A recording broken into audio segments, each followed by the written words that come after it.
Salut tout le monde et bienvenue dans The Deep Dive. Aujourd'hui, on se lance dans une exploration fascinante du monde de l'ultra-trail. En se penchant sur le parcours extraordinaire de Mathieu Blanchard. Ah, Mathieu Blanchard. Vous le connaissez peut-être Ska. Cet ancien ingénieur qui a troqué sa vie de bureau pour la boue, la sueur et les kilomètres. Ouais, un sacré personnage. On va décortiquer ensemble ce changement radical, ses exploits impressionnants et surtout ce qui le distingue.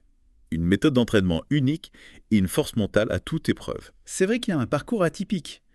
Imaginez passer de la conception de logiciels à la conquête des sentiers les plus exigeants du monde. Mathieu Blanchard, c'est la preuve vivante qu'il n'est jamais trop tard pour se réinventer et suivre ses passions. Et ses résultats parlent d'eux-mêmes. En seulement quelques années, il est passé du statut d'amateur à celui de champion. Enchaînant les victoires à l'Ultra Trail Arikana, la Diagonale des Fous, un record sur le GR Arain et même des podiums à l'UTMB, dont une deuxième place derrière la légende Kilian Jornet.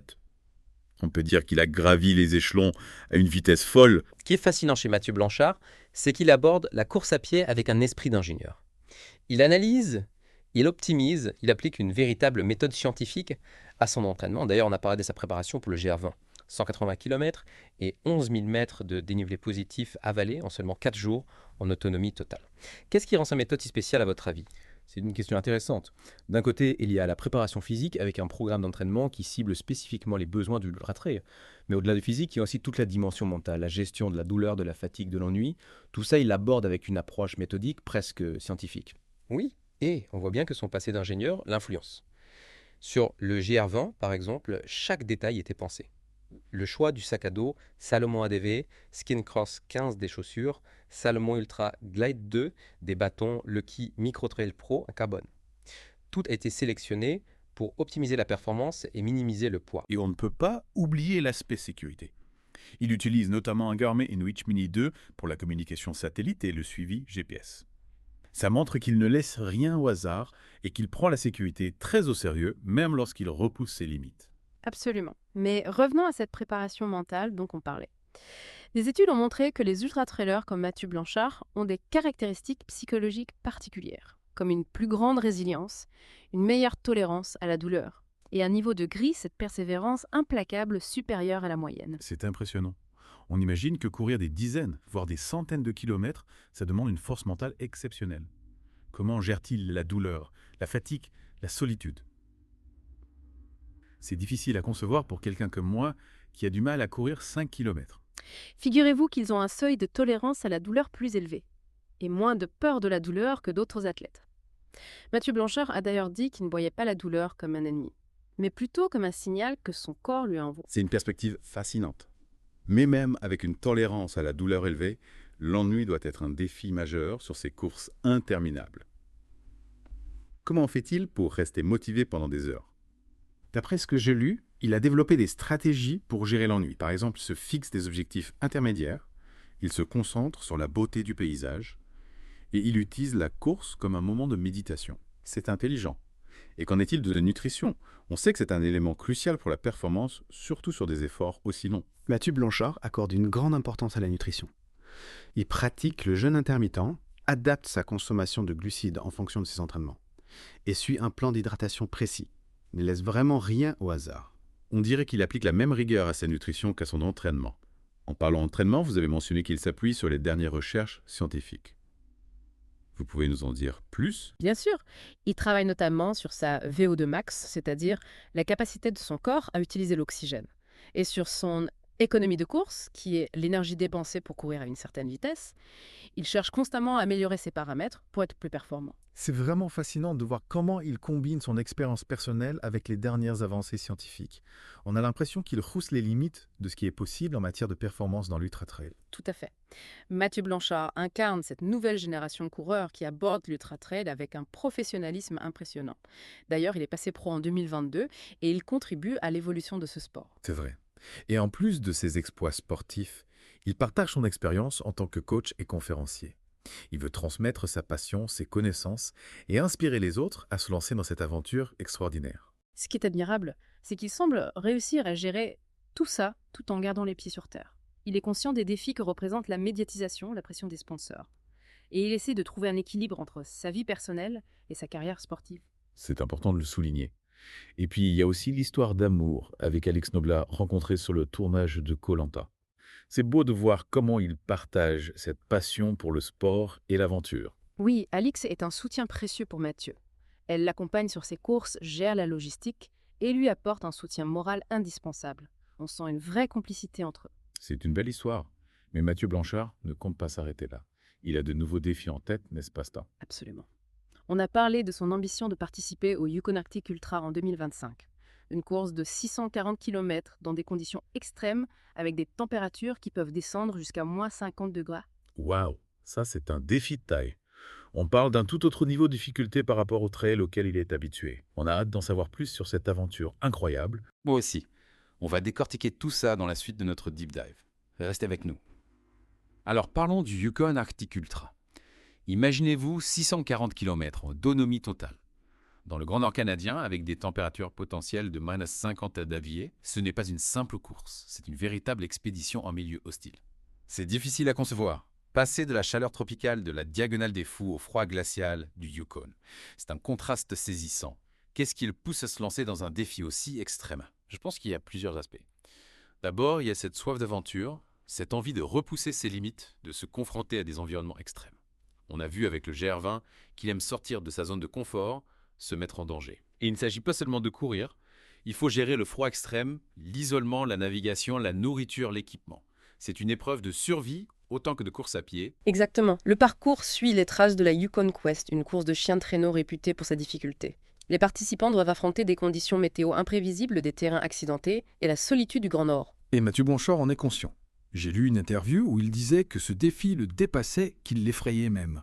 On sent que c'est un saut dans l'inconnu pour lui. Mais malgré l'appréhension, on perçoit une détermination incroyable chez lui. Il a déjà une certaine expérience du froid extrême grâce à une expédition polaire à ski qu'il a faite il y a quelques années. C'est vrai, il a pu se familiariser avec les conditions glaciales, apprendre à gérer le froid, l'équipement spécifique. Mais le Yukon Arctic Ultra, c'est une autre dimension. La gestion du sommeil, la prévention des engelures, la navigation, tout prend une importance vitale dans ce genre d'épreuve. Et puis, il y a l'aspect mental. Imaginez la solitude, le silence, la lutte constante contre le froid. Ça demande une force mentale exceptionnelle, une capacité à gérer la douleur et la fatigue comme peu de gens en sont capables. On sait que Mathieu Blanchard a un mental d'acier. Mais le Yukon Arctic Ultra, c'est le test ultime. C'est une aventure qui va le pousser dans ses derniers retranchements physiquement et mentalement. Absolument. Et au-delà de l'exploit sportif, je vois dans cette aventure une quête personnelle, une exploration des limites du corps et de l'esprit. C'est une démarche fascinante. C'est vrai, Mathieu Blanchard nous montre qu'il est possible de repousser sans cesse les frontières du possible, de se confronter à ses peurs, de sortir de sa zone de confort. Et ce qui le rend si inspirant, c'est qu'il le fait avec une humilité, une simplicité qui le rendent très attachant. Il n'est pas dans la recherche de la gloire, il court pour se dépasser, pour vivre des expériences uniques. C'est un vrai aventurier dans l'âme. Il trace sa propre route, il se lance des défis qui semblent impossibles aux yeux des autres. Et on a l'impression qu'il le fait aussi pour nous inspirer, pour nous montrer que tout est possible si on ose rêver grand. Exactement. Et ce qui est intéressant, c'est que Mathieu Blanchard n'est pas un surhomme. Il a ses faiblesses, ses doutes, ses peurs, mais il les affronte, il apprend d'elles, il les utilise comme moteur pour avancer. C'est une belle leçon de vie. Il nous montre que la vulnérabilité et l'acceptation de ses limites sont des forces, pas des faiblesses. Oui, et qu'en se confrontant à ses peurs, on grandit, on se découvre, on réalise notre véritable potentiel. Et puis, il y a cette dimension de partage de transmission qui est importante pour lui. Il ne garde pas ses connaissances et son expérience pour lui, il les partage à travers des conférences, des coachings, des interviews. C'est un vrai passionné, et sa passion est contagieuse. On le sent dans ses paroles, dans ses gestes, dans son regard. Il aime ce qu'il fait et il veut transmettre cet amour du sport, de l'aventure, du dépassement de soi. C'est ce qui le rend si authentique, si inspirant. On sent qu'il ne joue pas un rôle, qu'il est sincère dans sa démarche, qu'il veut vraiment aider les autres à réaliser leur potentiel. Mathieu Blanchard, c'est bien plus qu'un athlète de haut niveau. C'est un aventurier, un explorateur, un mentor, un modèle pour tous ceux qui rêvent de vivre une vie riche en aventure et en émotions. Et on a hâte de le suivre dans cette nouvelle aventure, le Yukon Arctic Ultra 2025. On est persuadé qu'il nous réservera encore de belles surprises, des moments forts en émotion et des leçons de vie inspirantes. Absolument. Ce sera un défi immense, une épreuve hors du commun, mais on sait qu'il a les ressources pour le surmonter. Et on sera là pour le soutenir, pour vibrer avec lui, pour partager son aventure. Exactement. Et en attendant le départ de cette course mythique, on peut continuer à s'inspirer de son parcours, de sa philosophie de vie, son approche du sport et du dépassement de soi. Oui, Mathieu Blanchard nous montre que la vie est une aventure extraordinaire et qu'il ne tient qu'à nous de la vivre pleinement en osant sortir de notre zone de confort, en repoussant nos limites, en suivant nos rêves, même les plus fous. C'est un beau message d'espoir, un appel à l'action pour tous ceux qui rêvent d'une vie plus intense, plus riche en émotions, plus proche de la nature et de soi-même. D'ailleurs, en parlant d'engagement, on a évoqué tout à l'heure son rôle de coach et de conférencier. Mais Mathieu Blanchard, c'est aussi quelqu'un qui utilise sa notoriété pour des causes qui lui tiennent à cœur. Ah oui, absolument. On va plonger dans cet aspect de sa personnalité dans la prochaine partie. Restez avec nous. On a beaucoup parlé de ses performances, de sa préparation, mais comme vous l'avez dit, Mathieu Blanchard ne se limite pas au sport. Il est aussi très engagé pour des causes qui lui tiennent à cœur. On pourrait presque dire qu'il court pour une cause en quelque sorte. Exactement. Il utilise sa notoriété pour sensibiliser le public à des sujets importants, notamment la protection de l'environnement et la solidarité.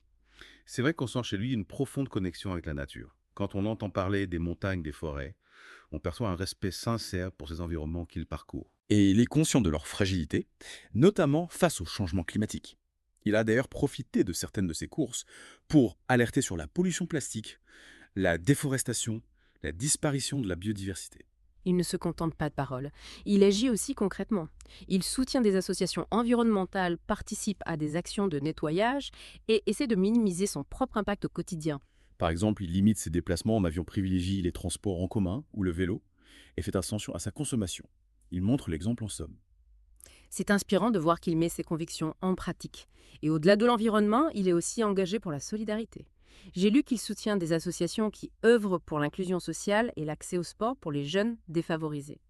Oui, il est très sensible à ces questions. Il veut donner sa chance à chacun, montrer que le sport peut être un formidable vecteur d'épanouissement personnel et de réussite, quel que soit son milieu d'origine. Il organise d'ailleurs des stages trail pour des jeunes, partage son expérience, leur transmet sa passion. On sent qu'il a envie de redonner ce qu'il a reçu. Et il participe aussi à des courses caritatives pour récolter des fonds et donner de la visibilité à des associations. C'est admirable. Mathieu Blanchard, c'est l'exemple parfait du sportif engagé qui utilise sa notoriété pour faire le bien autour de lui. Et tout à fait. Il nous montre que le succès n'est pas une fin en soi, mais qu'il peut être mis au service de causes importantes. C'est une belle conclusion pour notre deep dive.